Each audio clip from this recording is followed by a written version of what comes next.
અંકલેશ્વરમાં દિવસ દરમિયાન 1.5 ઇંચ વરસાદમાં જ ઠેર ઠેર પાણીનો ભરાવો થતો હોવાનું જોવા મળ્યું હતું. અંકલેશ્વરમાં સવારે 6 થી બપોરે 4 વાગ્યા સુધીમાં 31 મિલીમીટર જ્યારે હાંસોટમાં 30 મિલીમીટર વરસાદ નોંધાયો હતો. અંકલેશ્વર જીઆઈડીસી કાપોદ્રા પાટિયા શહેરમાં સુરતી ભાગોળ રોડ તો અંદાડામાં નીચાણવાળી સોસાયટીના માર્ગો પર પાણી ફરી વળ્યા હતા. અંકલેશ્વરમાં ચોમાસું જાણે વિધિવત બેસી ગયું છે ત્યારે આજે સવારથી જ વરસાદી માહોલ જોવા મળી રહ્યો છે.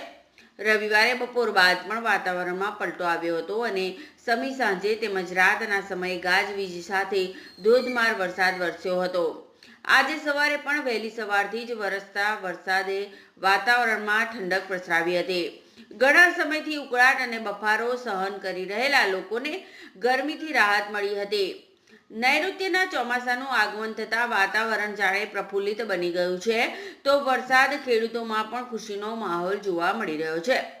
અંકલેશ્વરમાં સોમવારની સવારે 6 થી બપોરે 4 સુધીમાં 31 મિલીમીટર અને મોસમનો કુલ 37 મિલીમીટર વરસાદ નોંધાયો છે તો હાંસોટમાં 30 મિલીમીટર સાથે મોસમનો કુલ વરસાદ 90 મિલીમીટર થયો છે.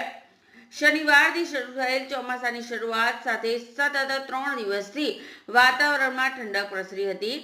આ વચ્ચે અંકલેશ્વરના જૂના નેશનલ હાઈવે નંબર 8, અંદાડાની ઇન્દ્રપ્રસ્થ સોસાયટી સહિત નીચાણવાળી સોસાયટી, જીઆઈડીસીના કાપોદ્રા પાટિયા તેમજ અન્ય આંતરિક માર્ગો પર અને અંકલેશ્વર શહેરના સુરતી ભાગોળ તેમજ દીવા રોડ પર પણ જલારામનગરમાં પણ પાણીનો ભરાવો રોડ પર જોવા મળ્યો હતો, જે વરસાદ બંધ થતાં જ ઉતરી ગયો હતો.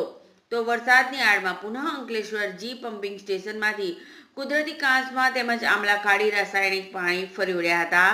તો વિવિધ વરસાદી કાંસમાં પણ પાણી ભરાવો થતાં છલોછલ છલકાઈ ઉઠી હતી.